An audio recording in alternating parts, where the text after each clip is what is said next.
байцгаана уу? За манай гэр бүл энэ зун 8 сард Венес Цюрих рүү аялсан байгаа. Тэгээд Цюрих рүү аяллахаа товчхон хэсгийг та бүхэндээ бас танилцуулъя. За бид гурав Австри улсын Вен хотоос хөдөлж байгаа. За Вен хот маань Австри улсынхаа зүүн хэсэгт байдаг. Газар нутгийн бас талархуу тийм газар байгаа. За бид гурийн Венес Цюрих хүртэл аялал маань 8 цагийн турш вагон дотор явах байсан. Бид нэг одоо дөнгөж замынхаа талд нь явж байна. Эргэн тойронд бол байгаль маш гоё үзэсгэлэнтэй сайхан харагдсан. Тэгээд хотоос гараад ийм байгаль уул мод харах үнэхээр бас тайвширлыг аяг мэдэрч ирсэн. Австрийн Сальцбург хот руу орж ирэхэд яг Альпийн нурууд яг харагдаж эхэлдэг. Өндөр ус ихтэй байдаг.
Бид гурван аялал цааш үргэлжлээд Лихтенштейн гэдэг улсаар дайран гарсан. Тэгээд энд богоо маань бас хэсэг зогсолт хийсэн. За Лихтенштейн улс маань маш жижиг газар нутагтай, газрын зүг дээр тоогоор тэмдэглэгддэг улс байгаа. Тэгээд бага байхад бас энэ улсын тухай гэсэн нэг ачаалттай зүйл сонсч байсан. Ёслолын буудалгаа буутахад ёслолын буудал нэг хил даваад гарчдаг байсан гэдэг энэ зүйлийг сонсоод бас их сонирхолтой санагдаж байсан. За одоо бид гурав Швейцар улсын хил даваад ороод ирчихсэн явж байна. Тэгээ сайн харах юм бол бид гурвын сууж явж исэн вагон өөрчлөгдсөн байгаа. За яагаад вагон өөрчлөгдсөн бэ гэвэл бид гурийн авсан билет маань шууд Цюрих хот руу хүргэж өгөхгүй байсан юм хэлээ. Тэгээд Сарганск гэд хот дээр биднийг буугараа гэд буулгацсан. Нэлийн болоогүй ахтаа гэд тухлаа сууж ясан чинь сандраагаад бид гурав чинь зүгээр ачаага шидэл бүр яарал буусан. За тэгээ нэг иймэрхүү адал явдалтайгаар л Цюрих хотод орж ирсэн дээ.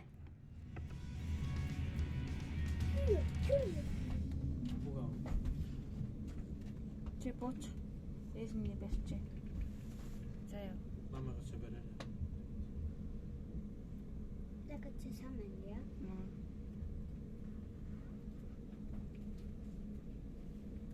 Мама буучих гэж бичиж байгаа. За. Тэгээс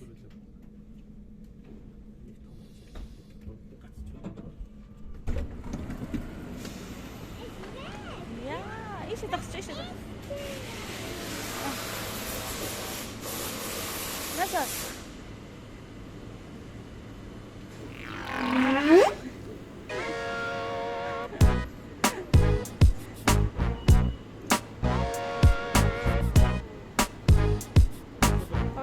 Тосч байгаа юм шиг ишлэг болохгүй яач вэ? Харин тийм. За тасараа нэг гоо.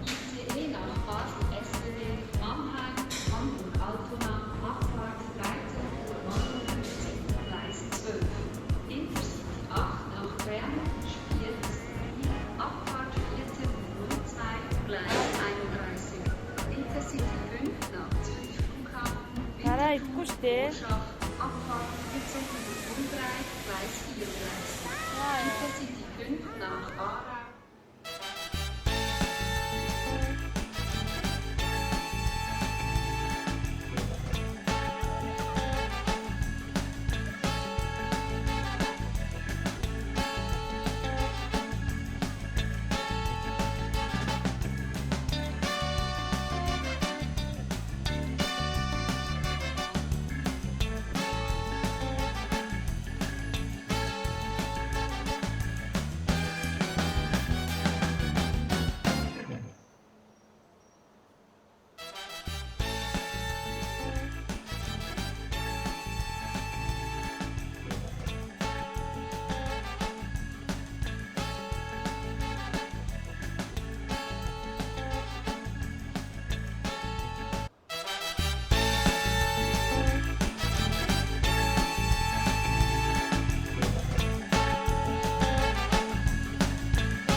багзаалаас хөдлөөд 3 хоног байрлах буудлын руугаа явж гин. За багзаалаас буудлах газар маань цаг гарны зайтай байсан. Тэгээ энэ харь маань нэлийн өндөрлөг уултай юм бол айлын нурууд байгаа. Өндөрлөг уултай газар байсан.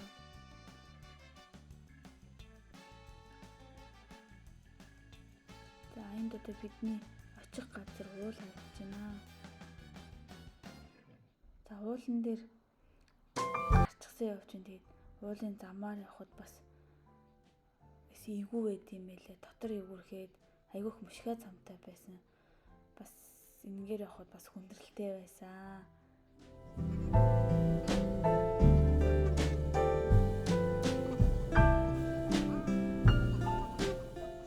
За бид нэр явсаар хаад буудлын дээр ирсэн.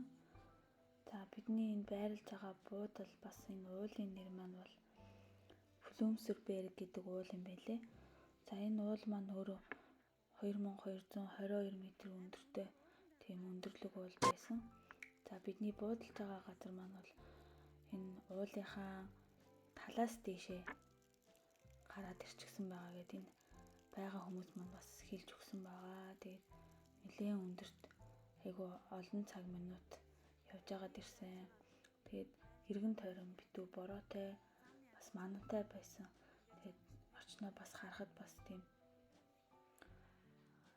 харагдаж тийм сайн байгаагүй. Их хэмжээний бороо орж исэн байгаа.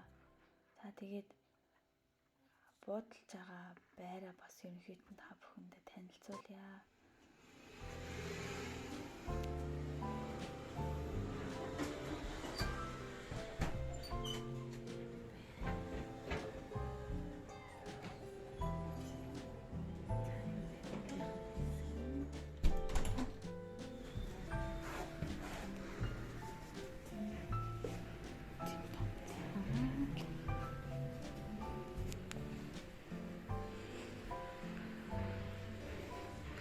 Энд ингээ галтгой байна.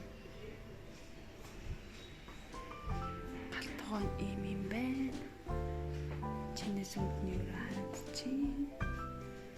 Бидний бааштай цай хийгээд ах гаргацсан байгаа. Тэгээд одоо арай гисэг цонхоор харуулъя.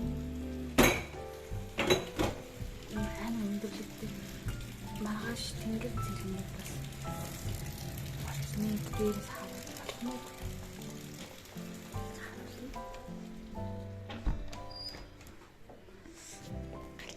Хөөх юм байна. Энд нэг ариун цэвэр ах шиг байна.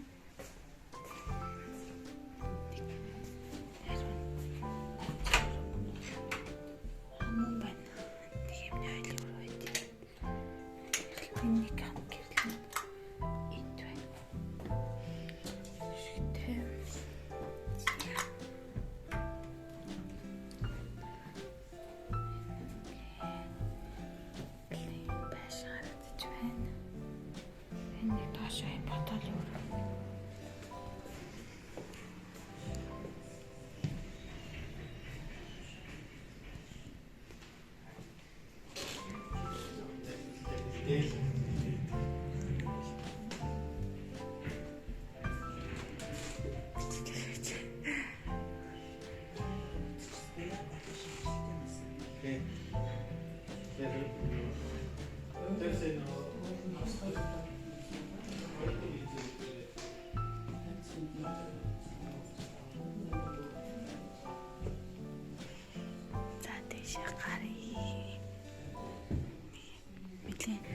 Дээр үед баригдсан хоочны байш юм шиг. Тэ. Дараачин давхан. Энд ингээд найз өөрөө байна өөрөө. Байна. Харин зэрүүнээсээ бас тийш харсан цогтой байна.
нэлээд олон хүн бас мэдэж болохоор